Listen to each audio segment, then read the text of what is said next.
Tuning in to the online broadcast network, AFTERBUZZ TV. Over 20 million weekly downloads in over 150 countries, and your number one source for after-show entertainment.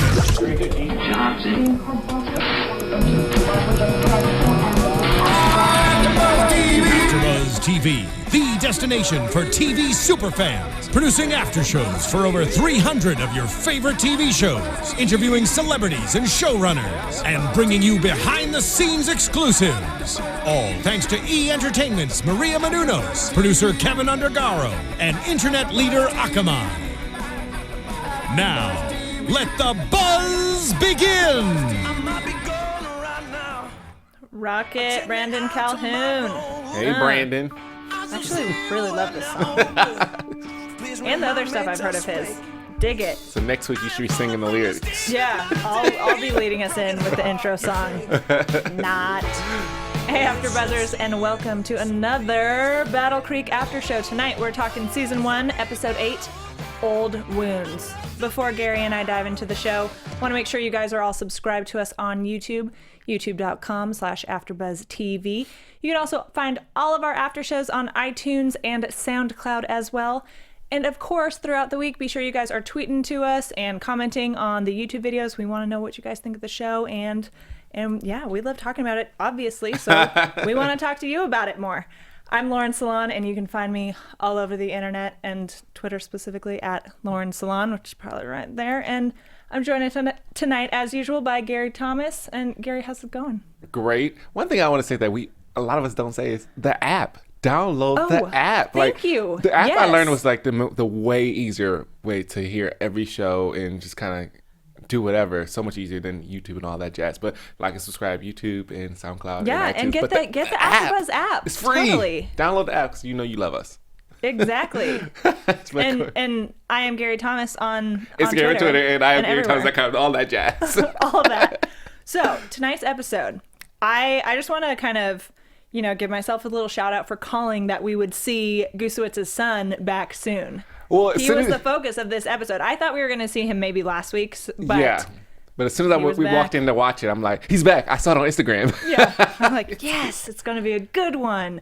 Because as Gary and I talked about previously, my favorite episode was the episode that he was in. And his name is Rotimi, which is, just one. He goes by one name. And it's Rotimi Music on Instagram. Okay, Rotimi. He's a musician as well. Look at this. Really talented guy. He's like a singer, songwriter, rapper, I believe. And he has a really nice voice, actually.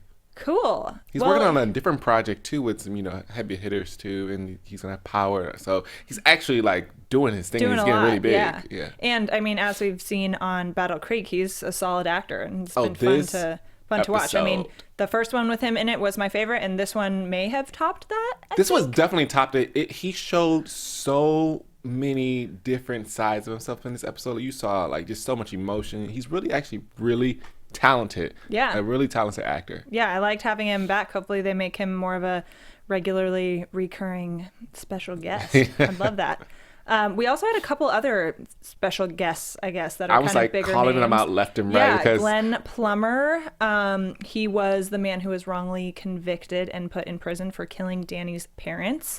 And then the other, Bokeem Woodbine, played Danny's biological father in the show. So yeah, we had a handful of bigger actors. I love 90s movies, and these guys are specific to some of my favorite 90s movies. Oh, yeah? Like Jason's Lyric is one of my favorite movies, and he played the brother who I haven't seen that movie. Oh, I'll lend it to you. So to see them bring out these actors, from the 90s, it was just amazing. Like they brought out some people for this whole season. Yeah. And every week we've got a bigger name guest on who usually ends up being the killer, the bad guy, or very, close to the killer in some way. So that's kind of how we've been able to guess who done it. But this week we had a handful of them, which was fun. It's funny because Glenn Plummer, I got into a little horror movie kick like last week or something, and so I watched like 3 of the Saw movies in a row. Which is crazy, but which they're not like that good. The first one was pretty good, but yeah, he's in the second one, and I was like, I just watched him get his like head chopped off. He's amazing. He's underrated for he's really talented. He's very good.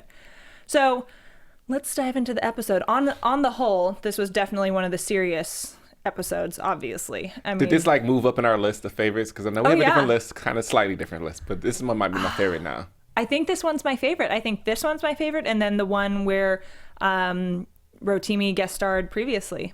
Danny's not my okay. I know, I'll give you that one. That's three for one. Me. That's my third one. Right. We differ for that one. So, but we both have in common that we really like when they go to that more serious place, because we get to know the characters a lot better and get to know more of their motivations and kind of their backstories and stuff. And it paints a fuller picture, and it's less, it's less superficial that way, and not just jokes and jabs and silliness. I think that as talented as the creators are, we have people from Breaking Bad, they have the opportunity to use their talents to spotlight the talent of these actors. Totally. So they're doing a great job of, bringing out so much more emotion, just so many great people just like showing off on screen. Basically, they're showing off on TV how good they are. Right. Yeah. And I think, and I mentioned this before we went on, but I think with having some of these episodes that are so comedic, and then these like tonight that are much more serious, it almost feels like they're still, the showrunners or the writers or something are still trying to figure out kind of what the right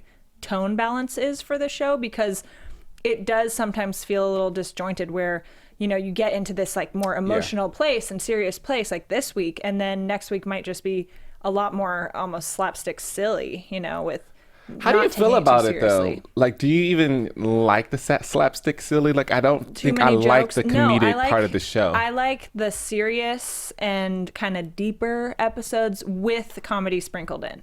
I think they're good with the jokes that they have, and when they're kind of peppered throughout, but not when every scene there's something ridiculous happening and some sort of joke, because I like when they do like the serious crimes and stuff. And even tonight's, normally you don't see any gore or any blood really, but in the flashbacks with Danny's parents, we see the blood on the floor and stuff. And so it's even with that visually, the content is so much more serious too. I'm just not sure if I'm sold on the comedic part of the show yet. Maybe just maybe my taste of TV. No, but I agree. I want them to keep it rooted in the kind of crime drama area, and then have the comedy as a layer on top of that, not be so much rooted in comedy or split down the middle. Just got to find a system for it, because I just felt like I was so into this, and it was just like he had me on the edge of my seat. Then it's like, at the end of it I was like tearing up when Goose and Danny are having that moment together. I'm like, oh my gosh, closet, my eyes. Where he did the kind of the dream analysis type thing, or the memory analysis type thing. Like, it was really good, and just some of the comedy just throws me off a bit. And sometimes it takes you out of that serious moment. And I think when we have a full episode like that, you don't get fully into that moment, because it stays at this level that doesn't dig deep, where even I think with great comedies, you still get those deep parts where you get to know those characters more. So let's run through the episode a little more specifically. So the whole premise of tonight's episode is Danny is back in the picture, obviously, and he thinks that the man who went away for killing his parents was wrongly convicted. And he brings this to Milt because he thinks that Milt is going to be the main person who won't spill the beans to his mom, because he doesn't want his mom to, he doesn't want his mom to know. And so Milt, goes to Councilman Pritchett to ask for help about this, to ask him to revisit the case, thinks maybe a mistake was made.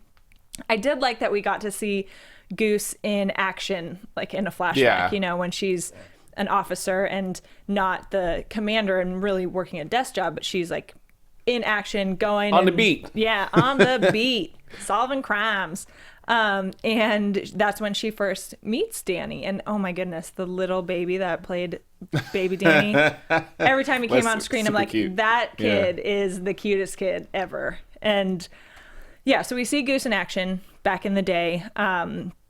But we do have some Russ and Milt comedy throughout. Russ, obviously, as predicted, thinks that Milt has ulterior motives for helping Danny out, which doesn't end up being the case at all. Yeah. And we don't end up, I don't think Russ really this week was kind of trying to dig into Milt, aside from him thinking Milt had other reasons for helping Danny. He wasn't like, oh, who are you? Why would, Well, at the end of the day, I think that, one, Russ is invested into Danny. He has an emotional attachment to Danny because he's been so close to Goose Witch, for so long. He's watched Danny grow up, basically. Yeah. So he has an attachment to him, and he genuinely wants to help him. And especially, the scene where he sees him, using the drugs and he brings the pictures, you can see that he's attached to them. But also, he has an ulterior motive. He just wants to prove Pritchett wrong. Yeah. He just wants to bring Pritchett down in any way possible. So there you have it. He's going to be invested in it and not really focus on Milt. Yep, exactly. Yeah, which ended up being kind of the case. He and Pritchett went head to head at the station with everyone right there. Everybody was just like... It was a funny story, them talking about this turtle on the golf course or whatever that Russ pulled his gun on. But then, things got a little heated and people are like, all right, I'm going to Russ wanted to go for the low blow. Yeah, exactly.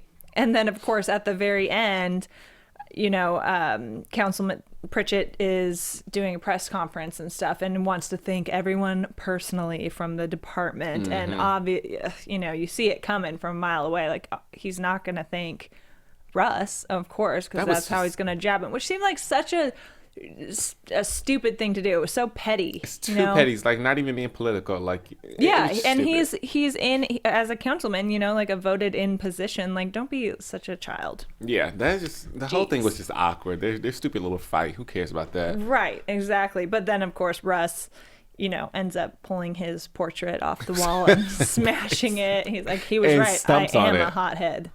Yeah.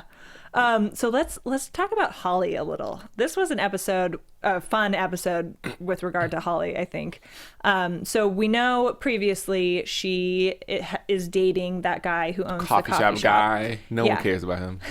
No one cares about him with the mysterious bouquet of flowers. And he asked her to go on a cruise, and so she asks Aaron to look into him, make sure he's not some They've been on 4 dates. Who are you to be asking her on a cruise? Right? On your Starbucks check. I think he owns. I think somebody on YouTube commented and said that he owns the cafe. La-di-da, YouTube. No, but I think so. If we missed that makes a lot more sense why he's buying $100 bouquets of roses and asking her to go on a cruise and stuff like that. But they've only it just happened too fast, Holly. Wait a minute. I mean, we don't really know how much time passes in. I'm saying it's happening too fast because I'm trying to hold off for Russ. Okay. I know. I mean, me too. I want her to be with Russ more. And I think as we saw in scenes from next week, it might happen. That is getting closer and closer. Milt is literally pushing Russ into Holly's direction. So, but before that, we get to that in the predictions. We won't do that right now. Way too soon. So Aaron and Funk end up looking into Holly's boyfriend, and they find nothing. But apparently, I forget what they said his last name was, but Holly's last name is Dale, and I think the boyfriend's last name starts with a D, so it would be, in order of records, it'd be very, very close on the list. And so they're looking at juvie records and find that Holly has a juvie record that's sealed. So they're like, wait a second, our sweet little Holly has a record? What could she possibly have done? And then they end up going and questioning some of her classmates. Classmates, friend from school and stuff. And we find out that she, a friend of hers and some guy had some sort of falling out or something. And Holly goes nuts on him and beats him up with a baseball bat. Yeah. And she got the nickname Holly Go Darkly. Holly, sweet office manager Holly. She's loyal to her friends and the people she cares about, so I can totally see her. And she's she can be a little fiery. Beat down to that extent. She's in high school. Whoa. I mean, we've all done that, right? No, I'm just kidding. I'm joking. I've never done that.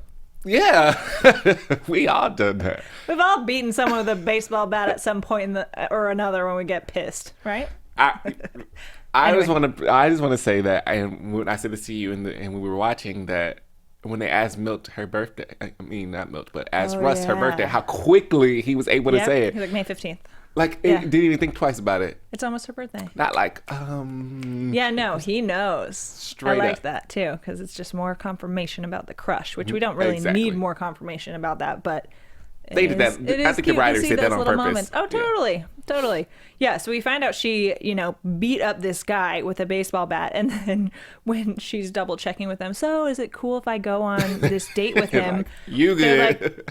Yeah, 100%. Yeah, you're good. You're good. I wanted them to do a joke about her, like, maybe that'll come up later. That was the joke right there. No, I know that was a joke, but I want a joke where Holly realizes, like, I want them to slip in like, oh yeah, you're good, Holly, go darkly. Well, see, I think that when they use Aaron, that kind of joke is like her character right there. Right. They always use that form with everybody. She's always snooping and checking out people. Yeah, and then she kind of like just people. Slides in her 2 cents about something, and that's the joke with her. She'll never say it outright. Yeah.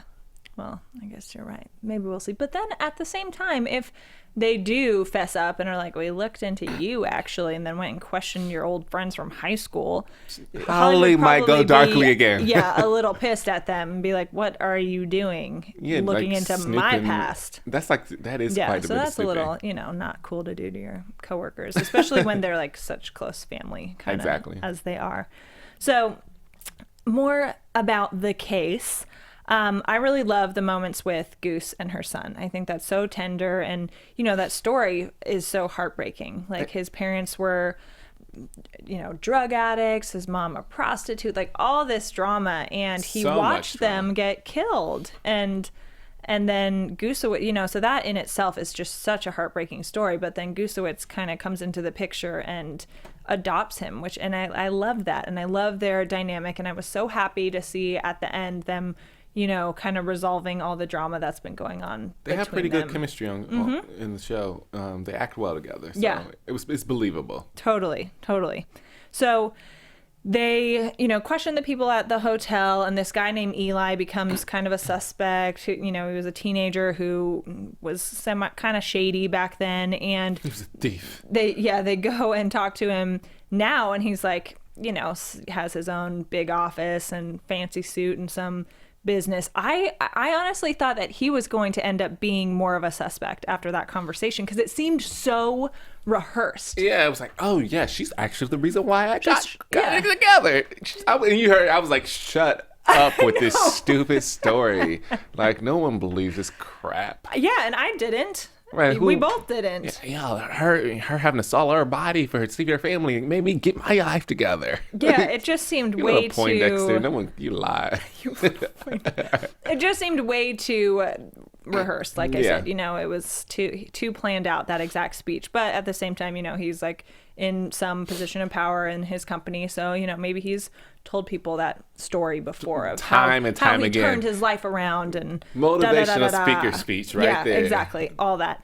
So we end up learning from him that the motel owner and Rosalie, who is Danny's biological mother, had an affair. So basically, this guy spilled all the tea.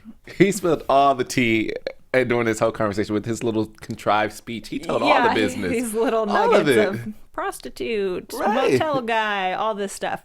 So they go back and question the motel owner, find out they had an affair, that sort of thing. But he's pretty believable that, he's like, I loved her. I wouldn't want to kill her, And then they end up bringing Danny back to the crime scene to do this type of hypnosis. So to like kind of help him remember what went on, so he can like relive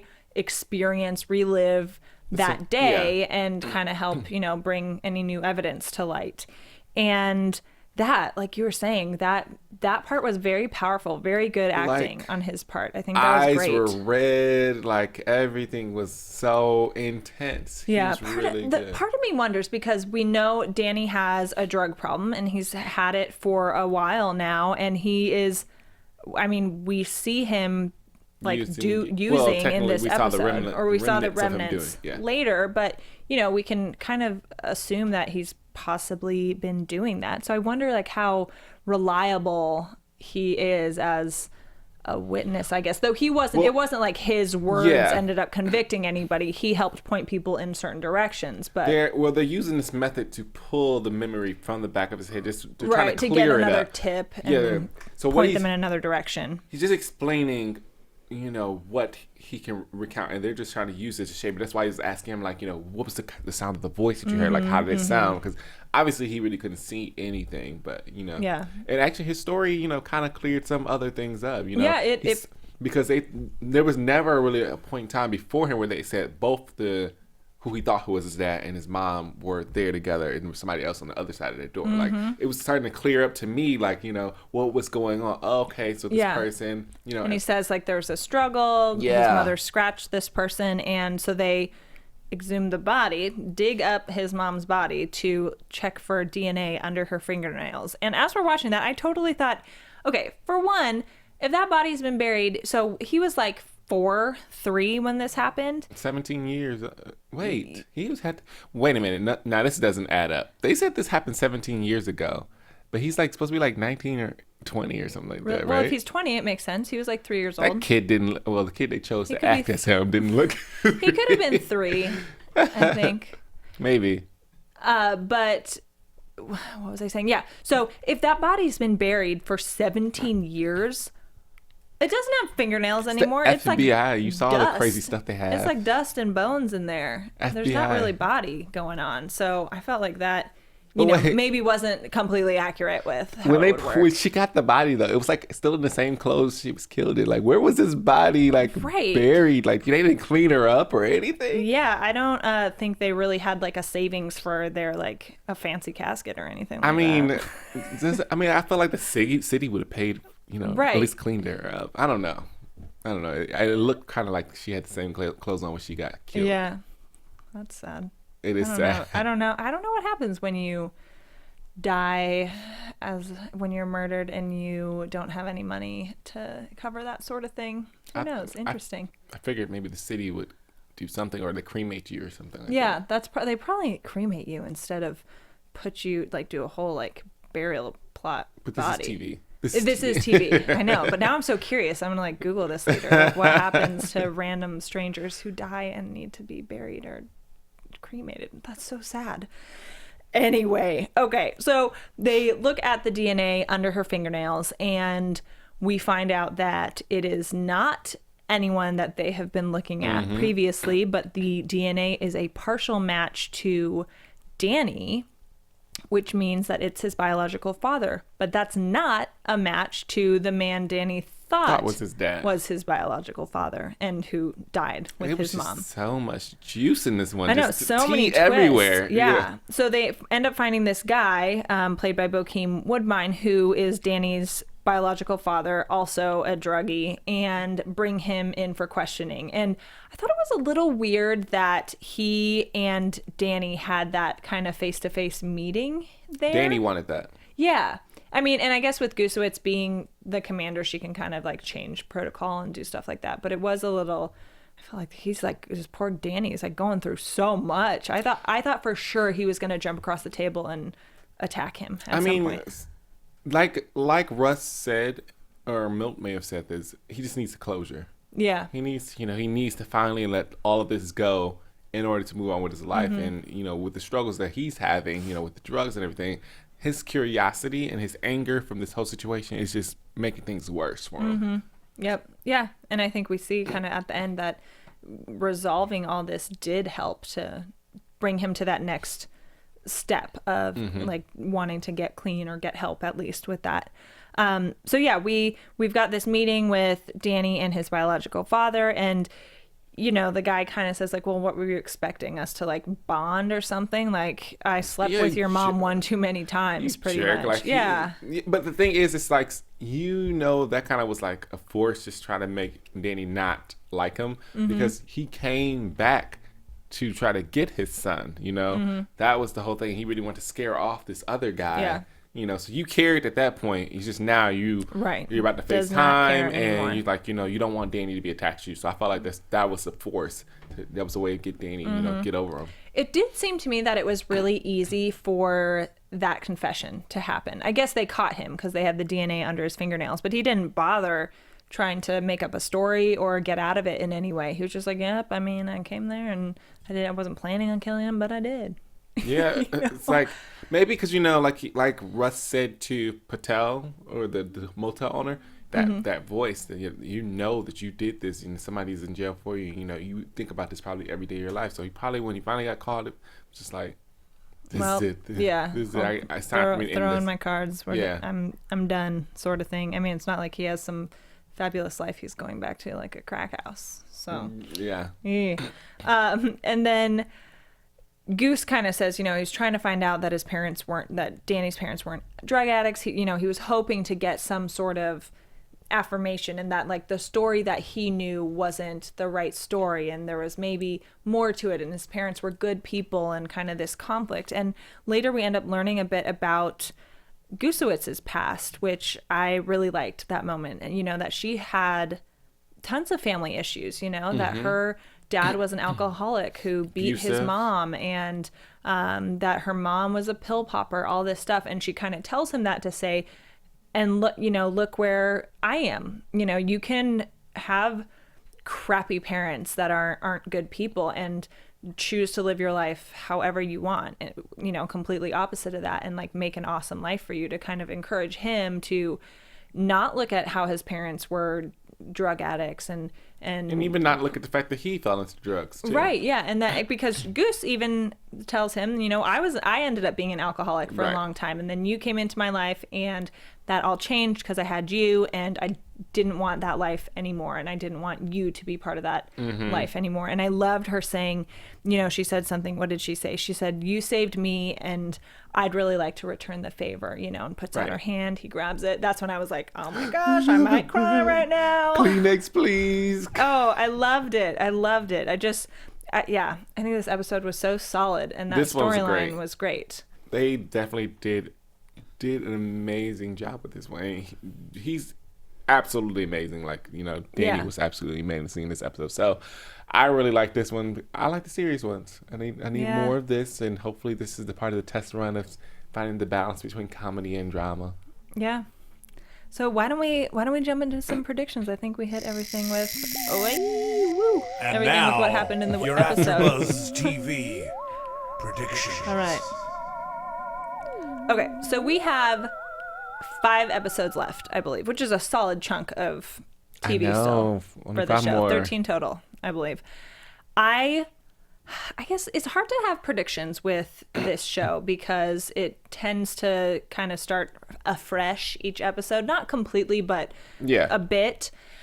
So what we saw from our little sneak peek at next week confirms something I'd been feeling for a while, that Milt is going to push Russ into finally, like, you know, going on a date with Holly. Were you feeling literally or figuratively? Too, because you see him push him out of the elevator and right like there where Holly is. So like I've been saying, I think Milt is going to be very instrumental in them going on their date and finally making that real connection, not just like that tension, that love tension going on. And what else? I think we're going to see Danny again, not like anytime super soon, but before the end of the season. I think he'll be back once or twice, maybe. I'd love to see him like clean and like good. Getting back on track with his life. And in good terms with Goosewitz. Yeah. And Shailene. I was totally going to say that. Like, if Shailene does not come already, I'm dying to meet Shailene now. Gosh, who do we think? I wish. We need to, like, next week, we should come prepared with some people who we'd really like for Shailene to be. Oh, I have some people I can probably think of. So I'm going to have a good list. Cool. We'll do that, all y'all out there. If we're going to come up with our Shailene guesses, and you should too. Yes, everybody should like tweet or, you know, comment. Who should Shailene be? What actress should Shailene be played by? That'd be great. Do you have any predictions or hopes? My prediction is he's going to choke. Russ is going to choke. He's not. I mean, Milt is going to be, you know, going to push him, but I don't think they're actually going to go on a date. I think that'd be too easy. Well, she runs up and she says yes or something. Yeah, that's just this. You don't know what she's saying yes to. She could be saying yes. Like, he called my name. To a date. Yes. I think he's going to choke, and it's not going to happen. Okay. Ooh, what about Milt and his past and why he is there? Do you think we'll find out? Yeah. This before the end? I think by episode 13 they're gonna give us a really good clue that's gonna make us want to watch season 2. Yeah, maybe it just ends with that sort of cliffhanger. You know, like somebody from his past comes into the picture and they're like, oh, I blah blah blah blah blah. It's gonna be some amazing actor too. Yeah. And then it's kind of leaves us with a cliffhanger like that. That'd be a good way to do it. Yeah, so I guess really we're gonna finally get to see Holly and Russ, I think, kind of have that crush be out in the open and kind of them face the music. Holly, Russ, let's do this. Finally. Go on a date. And Milt will be helpful with that. And yeah, I think we'll see Danny again, but not next week at least. So no, not next week, but soon. Hopefully by the end of the season. Yeah. All right. I think that wraps us up for episode 8, Old Wounds of Battle Creek. Amazing episode. Guys out there, thank you so much for watching. Make sure you tune in, you subscribe on YouTube, youtube.com/AfterBuzz TV. Check us out on iTunes, SoundCloud, and the app as well. Download the free app. Download it. I'm Lauren Salaun. You can find me all over the internet at Lauren Salaun. And Gary Thomas. I am Gary Thomas. Awesome. Thanks, guys. Thanks for watching. From executive producers Maria Menounos, Kevin Undergaro, Phil Svitek, and the entire AfterBuzz TV staff, we would like to thank you for listening to the AfterBuzz TV network. To watch or listen to other after shows and post comments or questions, be sure to visit AfterBuzzTV.com. I'm Sir Richard Wentworth, and this has been a presentation of AfterBuzz TV. Buzz you later. The views expressed herein are those of the hosts only and do not necessarily reflect the views of AfterBuzz TV or its owners or principals.